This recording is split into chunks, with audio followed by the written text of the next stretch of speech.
اعوذ باللہ من الشیطان الرجیم بسم اللہ الرحمن الرحیم۔ دوستوں اس ویڈیو میں بات کروں گا ریاست پاکستان ورسز ظہیر احمد کیس کی، اور کچھ سوالات ہیں جن کا میں جواب دینا چاہوں گا۔ ایک اور طریقے سے کچھ باتیں کریں گے۔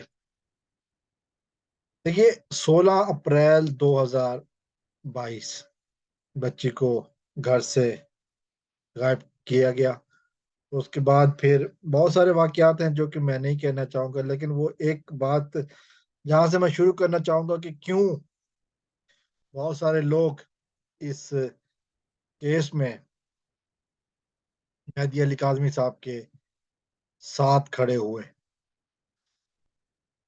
یقین کریے میں اور میرے جیسے بہت سارے لوگ جو اس موضوع پر بات کر رہے ہیں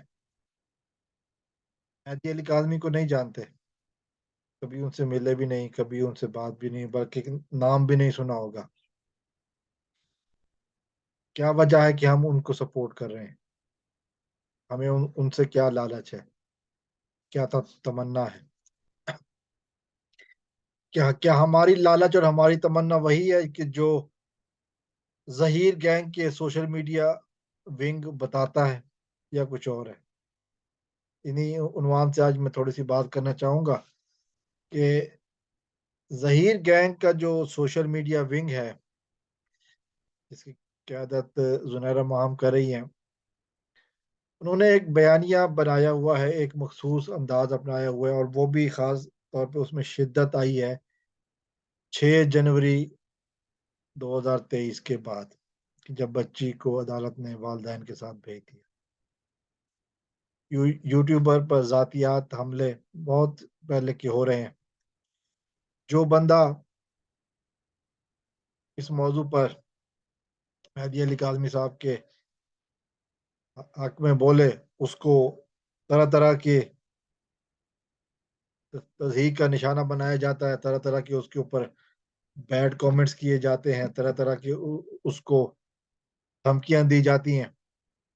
میں زیادہ دور نہیں جاؤں، اگر اپنی ہی مثال کروں تو جس دن میں نے پہلی ویڈیو بنائی اس دن سے لے کر آج تک کبھی ایسا نہیں ہوا کہ ویڈیوز پر کمنٹس نہ ہوئے ہوں، برے کمنٹس نہ ہوئے ہوں، طنز نہ کیا گیا ہو،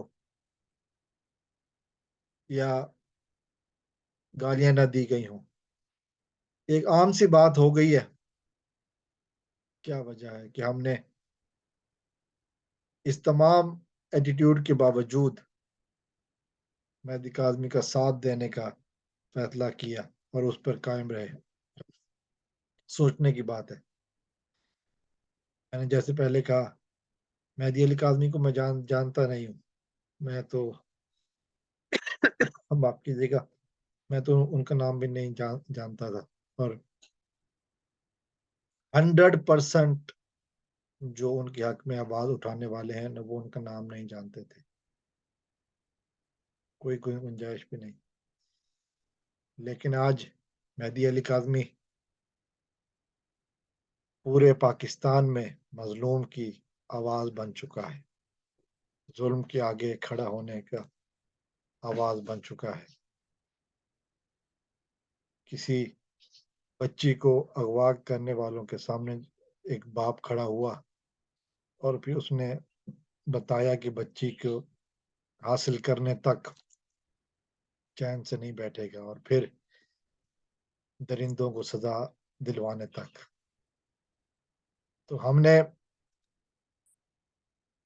مہدی علی کاظمی صاحب کا ساتھ دینے سے پہلے میں نے جب یہ شروع کیا، میں نے اپنا ایک محاسبہ کیا کہ کیا میں صحیح طرف ساتھ دے رہا ہوں۔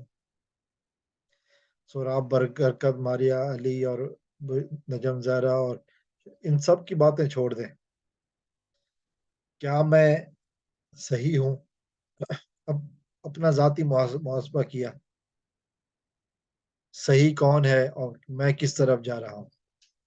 پھر میرے دل سے یہی آواز آئی، ایک مظلوم باپ ہے جس کی بیٹی اس کے گھر سے گئی، اور ایک وہ لوگ ہیں جو کہ اس باپ کو مذاق کا نشانہ بنا رہے ہیں، تضحیک کا نشانہ بنا رہے ہیں۔ میرے دل نے فوراً کہا کہ اگر یہ بندہ 2 نمبر ہوتا نا تو کم از کم ان کی تضحیک کا جواب ہی انہی کے لہجے میں دیتا، یا پھر ہمت ہار کے چپ کر کے بیٹھ جاتا۔ اگر اس نے سامنے آ کر لڑنے کی ٹھانی ہے تو یقیناً اس کے اندر کوئی تو ایسی صلاحیت ہے جس کی وجہ سے لوگ اس کے ساتھ بول رہے ہیں۔ اس کے اوپر طرح طرح کے الزامات لگے لیکن یہ ہمت نہیں ہاری۔ پھر ہم کیوں ہارے ہمت؟ ہمارے اوپر جو تھریٹس دیے گئے مجھے ذاتی طور پر، جو میرے خاندان کے خلاف بولا گیا، میرے خلاف بولا گیا، میری لکنت تو خیر ایک اور بات ہے، لیکن میرے اوپر ڈائریکٹ بولا گیا،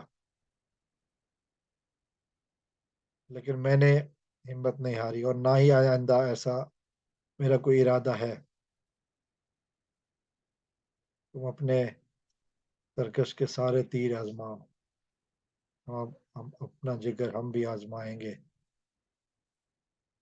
ٹوٹ جائیں گے تمہارے تیر، ختم ہو جائیں گے تمہارے تیر، تم یہ دیکھ لینا، ہم بھی میدان میں ثابت قدم رہیں گے، دیکھ لینا، اور نہ ڈرا سکو کہ ہمیں ان طنز کے تیروں سے لکھا ہے، لکھیں گے نام وفا ہم نے، لکھا ہے نام وفا ہم نے خون کی لکیروں سے۔ تو اس مشن میں جو افراد بھی ہمارے ساتھ ہیں یا جن کے ساتھ میں شامل ہوا ہوں، میں تو خیر بہت چھوٹا سا بندہ ہوں، جن کے ساتھ میں شامل ہوا ہوں، میرے دل کی آواز ہے کہ یہ لوگ سچے ہیں۔ پھر ہم نے دیکھا ہے the one who last laugh longer، مہدی صاحب کو بچی مل گئی ہے، لیکن انہوں نے یہ بھی کہا کہ اب صلح صفائی بھی نہیں ہوگی، اب درندوں کو سزا دلواؤں گا، حق سچ کی امانت، حق سچ کی زبان بنوں گا، اور ہم سب اس کے ساتھ آواز ملانے والوں میں شامل۔ والسلام علیکم ورحمۃ اللہ۔